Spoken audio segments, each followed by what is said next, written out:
There are three forms of public enterprises. I told you earlier also. What are those? Departmental undertaking, public corporation, and government company. Departmental undertakings actually. So there is a public enterprise which is organized, controlled and managed by the government. जैसे कि उनका एक separate department चल रहा हो. इसका best example है आपका रेलवेज़. ओके, एक डिपार्टमेंट चल रहा है. अभी तक हमारा एक अदर एग्जांपल था post and telegraph also, public work department also, municipal corporation also, ordnance factories also, जो गवर्नमेंट की फैक्ट्रीज चल रही हैं वो भी. तो ये एक सेपरेट डिपार्टमेंट चल रहा है, गवर्नमेंट ओन्ड है, बट उसकी पूरी फंक्शनिंग अलग से हो रही है, रेवेन्यूज़ अलग से आ रहे हैं. जैसे रेलवेज़ है आपका, उनका बजट अलग से आता है, उनके रेवेन्यूज़ और एक्सपेंडिचर्स अलग से बजट बनते हैं उनके. तो ये चीज़ें they are working under government ownership and control, but they are functioning separately as a complete different department of the government. ये है demerits of departmental undertakings. Since they are the government owned departments, therefore they have delays in decision making, time taking decisions are done, economic waste is there, productivity is not very high. So these are the demerits. Lack of flexibility, lack of quick decision making, management अच्छा नहीं होता है. all time आपकी ministry आपके sir पे management नहीं बैठ सकता, चेक नहीं कर सकता. they cannot be there for all time, they have to see other departments also. Productivity is very low because people जो होते हैं और गवर्नमेंट एम्प्लॉयज़ हैं, आधी से छुट्टियाँ अवेल करते रहते हैं. Guided by political construction. आपकी पॉलिटिकल पार्टी जो रनिंग पॉलिटिकल पार्टी है, अगर वो चेंज हो जाती है ड्यू टू इलेक्शंस, तो इनकी वर्किंग भी कहीं ना कहीं स्टेक पे आ जाती है. लैक ऑफ ऑटोनॉमी है, यहाँ पे कंट्रोल गवर्नमेंट के हाथ में है. They are not free to work until unless government concern allows them. Public sector cooperation. Now public sector cooperation is an autonomous organization. ये स्पेशल एक्ट से क्या होते हैं? Just see, they are established by special act. They are established by special acts. कोई special act के through ये खड़े करे जाते हैं. जैसे कि आपका LIC एक्ट से आता है, life insurance corporation. Indian airlines के लिए भी एक्ट है, स्टेट बैंक ऑफ इंडिया का भी एक्ट है. तो स्पेशल एक्ट जो बनते हैं उनके अंदर ही ये फर्म्स या ये कॉर्पोरेशन सेटअप किए जाते हैं.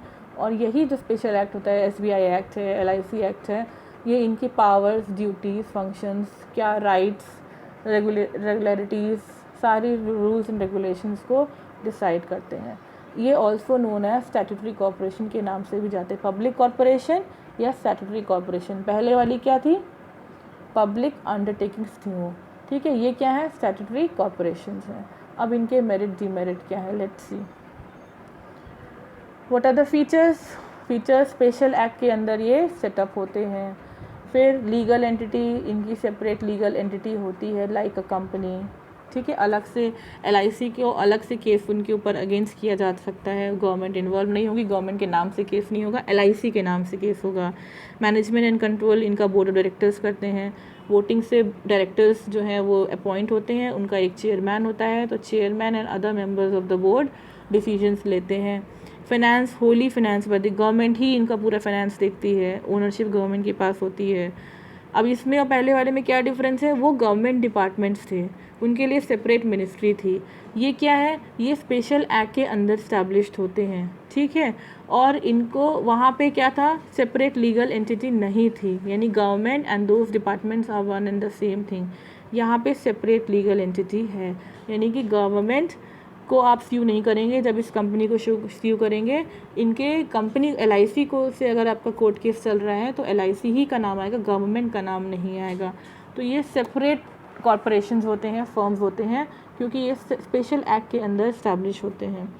Borrowing powers, they have firm. कई अगर इनके पास lack on shortage of funds है तो गवर्नमेंट से ये बोरो कर सकते हैं, पब्लिक से भी बोरो कर सकते हैं. इनके शेयर्स भी आते हैं, SBI के भी शेयर्स आते हैं, LIC के भी शेयर्स आते हैं. अथॉरिटी टू यूज़ रेवेन्यू, इनके पास पूरी राइट है कि अपनी रेवेन्यू से अपने एक्सपेंडिचर मीट कर पाएँ. इनके भी बजट्स बनते हैं और ऑडिटिंग होती है. These are the features of your corporation. अब इनके मेरिट्स क्या हैं? मेरिट्स में देखो, ऑपरेशनल, इनके पास फ्रीडम है. इनके पास क्या है, ऑपरेशनल फ्रीडम है, ठीक है, ऑपरेशनल फ्रीडम है, फ्लेक्सिबिलिटी है, they don't have to go and discuss the decisions with the government, कि गवर्नमेंट आएंगे, मिनिस्टर्स आएंगे, बैठेंगे, बात होगी, तब इनका जो है डिसीजंस होंगे, कुछ डिसीजंस लिए जा सकेंगे। They have flexibility, board of directors nominated हैं और वो बोर्ड ऑफ डायरेक्टर्स ही सारे डिसीजन मेकिंग करते हैं, ठीक है, गवर्नमेंट को इन्वॉल्व नहीं किया जाता। अकाउंटेबिलिटी, क्योंकि डिसीजंस खुद ले रहे हैं तो अकाउंटेबल भी ये खुद ही होते हैं। ईजी टू रेस फंड्स है, फंड्स रेस करना इनके लिए आसान है, गवर्नमेंट से भी हेल्प मिल जाती है और पब्लिक से इन शेयर्स भी इशू कर सकते हैं। They also work with nominal profits और इनका मोटिव सर्विस मोटिव होता है, पब्लिक वेलफेयर होता है। What are the merits of public corporation, वही चीज़ है, ये डीमेरिट है, ये गलत लिखा हुआ है यहाँ पे। These are what? These are demerits. Demerits of public cooperation. Lack of autonomy in practice. दिखता तो है कि फ्रीडम है, लेकिन अगर गवर्नमेंट इन्वॉल्व हो जाए तो ये फ्रीली काम नहीं कर सकते। जैसे आरबीआई है, आरबीआई के गवर्नर फंक्शनिंग करते हैं, बट लेकिन अगर कोई बड़ा इशू हो इंडियन इकोनॉमी से रिलेटेड तो गवर्नमेंट इंटरफेयर करती है। आपने देखा होगा रघुराम राजन जब थे तो उनके वर्किंग में गवर्नमेंट ने इंटरफेयर किया था और फ्रस्ट्रेट होकर उन्होंने ये सब स्टेटमेंट्स भी दिए थे। अगर आप थोड़ा बहुत न्यूज़ सुनते हैं तो you must have heard all this things. Unresponsive toward consumers, consumers क्योंकि ये गवर्नमेंट ओन्ड है, इनको पता है ये काम करें ना करें, इनको सैलरी तो जानी है, तो बहुत अच्छी कंज्यूमर सर्विस नहीं देते हैं, कंज्यूमर सेटिस्फैक्शन इन फर्म्स में नहीं होता है। डिफ़िकल्टी इन चार्जिंग एक्ट को चेंज, ये चार्जिंग नहीं होगा, चेंज होगा। एक्ट को चेंज करना, उसके rules and regulations according to changing time अगर हमको चेंज करने हो तो it's very difficult to change the act, okay, and its terms and rules and regulations. Now we are moving on to the third type of your private public sector enterprises. Public sector enterprise में पहला हमारा था, क्या था, हमारी थी departmental undertakings, we did that. Then statutory corporations, that also we did. And now we are on government company. Government company क्या नाम बोल रहा है, ये नाम से पता चल रहा है गवर्नमेंट है तो ओनरशिप किसके पास है, ओनरशिप हमारी गवर्नमेंट के पास है। और कंपनी है यानी कि इनका जो कैपिटल आता है वो कहाँ से आता है, कैपिटल आता है शेयर्स कैपिटल के थ्रू आता है, तो पब्लिक इन्वॉल्व है। तो government company is a company which at least have 51% of the paid up share capital. 51% paid up capital किसके पास होगा, गवर्नमेंट के पास होगा, तभी वो गवर्नमेंट कंपनी होगी, क्योंकि ये डोमिनेटिंग नंबर है 51%। 49% होगा या 50-50 भी होगा तो प्राइवेट पब्लिक दोनों ही को एग्जिस्ट कर जाएंगे। तो 51 होगा तो यानी अगले के पास कितना होगा, 49% होगा। तो डोमिनेटिंग शेयर कब आएगा, जब 51% of share paid up capital होगा। और ये जिसके पास होगा, प्राइवेट के पास है तो प्राइवेट सेक्टर एंटरप्राइज हो जाएगी, गवर्नमेंट के पास है तो गवर्नमेंट सेक्टर एंटरप्राइज हो जाएगी। बट ये कंपनी जिसकी हम बात कर रहे हैं यहाँ पे 51% पेड अप कैपिटल किसके पास है, गवर्नमेंट के पास है। गवर्नमेंट कंपनी, कंपनी यानी कि firm which has arrange it's capital by issuing shares, company हो गई। और इसकी ओनरशिप किसके पास है, गवर्नमेंट के पास है। कैसे है, क्योंकि they are having 51% of paid up capital, उन्होंने 51% कैपिटल लगाया हुआ है, डोमिनेटिंग शेयर लगाया हुआ है, इसीलिए गवर्नमेंट के पास इनकी ओनरशिप है। अब ये गवर्नमेंट कोई भी हो सकती है आपकी, कौन कौन सी हो सकती है, सेंट्रल गवर्नमेंट भी हो सकती है, कोई स्टेट गवर्नमेंट भी हो सकती है, दोनों ही हो सकती हैं, partly involve central government and partly state government, joint cooperation या जॉइंट ओनरशिप भी हो सकती है। गवर्नमेंट कंपनी के जो एग्जांपल्स हैं वो आपके हैं state trading corporation, Hindustan machine tool, HMT घड़ियों का नाम सुना था, HMT, Hindustan machine tools, Maruti उद्योग, ये सब आपकी गवर्नमेंट कंपनियां हैं। फीचर्स बता दिया, ओनरशिप किसके पास है, गवर्नमेंट के पास है, लेकिन ये कंपनी है यानी कि इनका कैपिटल कैसे आया है, by issuing share to the public, ये है। सेपरेट लीगल एंटिटी, हाँ है। Management and control board of directors करते हैं, इससे पहले वाले कॉरपोरेशन में भी बोर्ड ऑफ डायरेक्टर्स करते थे। सिर्फ डिपार्टमेंटल अंडरटेकिंग्स में कौन करता था, गवर्नमेंट करती थी, मिनिस्ट्री करती थी। ओनरशिप एटलीस्ट 51% गवर्नमेंट के पास है, गवर्नमेंट सेंट्रल गवर्नमेंट हो, स्टेट गवर्नमेंट हो या जॉइंटली दोनों ओन करते हो।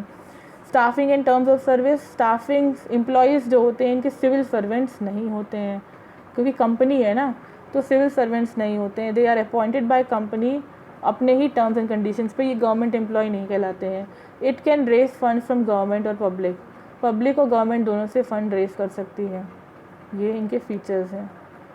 अब हम आते हैं अगले फीचर्स पे। ऑपरेशनल ऑटोनॉमी, इनके पास थोड़ा सा ऑपरेशनल फ्रीडम होता है, मैनेजमेंट का फ्रीडम होता है। ठीक, एनुअल रिपोर्ट्स, क्योंकि ये कंपनी है तो पब्लिक के पैसे लगे हैं और ये रूल है कि जहाँ पे पब्लिक का मनी और इन्वेस्टेड हो वो उनको जो है अपने जो स्टेटमेंट्स होते हैं, फिनेंशियल अकाउंट्स होते हैं, वो प्रिंट कराने पड़ते हैं एवरी क्वार्टर इन न्यूज़पेपर्स, ताकि पब्लिक अवेयर हो कि जहाँ उनका पैसा लगा है वो सेफ़ है, वो प्रॉफिट मेकिंग फर्म है कि नहीं है, और अगर नहीं है तो they will change the firm. तो ये है, एनुअल रिपोर्ट्स इनको पब्लिश करने पड़ते हैं, प्रॉपरली ऑडिट कराने पड़ते हैं as per your companies act 1956, जो अब 2013 हो गया है। बना था 1956 में, अब अमेंड होके 2013 वाला इम्प्रूव्ड वाला वर्जन यूज़ हो रहा है। अपॉइंटमेंट ऑफ ऑडिटर्स, कंपनी है तो ऑडिटर्स इनको रखने पड़ेंगे। Borrowing power, it has powers to borrow, ये मनी बोरो कर सकते हैं। What are the merits of government company? They are easy to form, इनकी फॉर्मेशन बहुत ईजी होती है।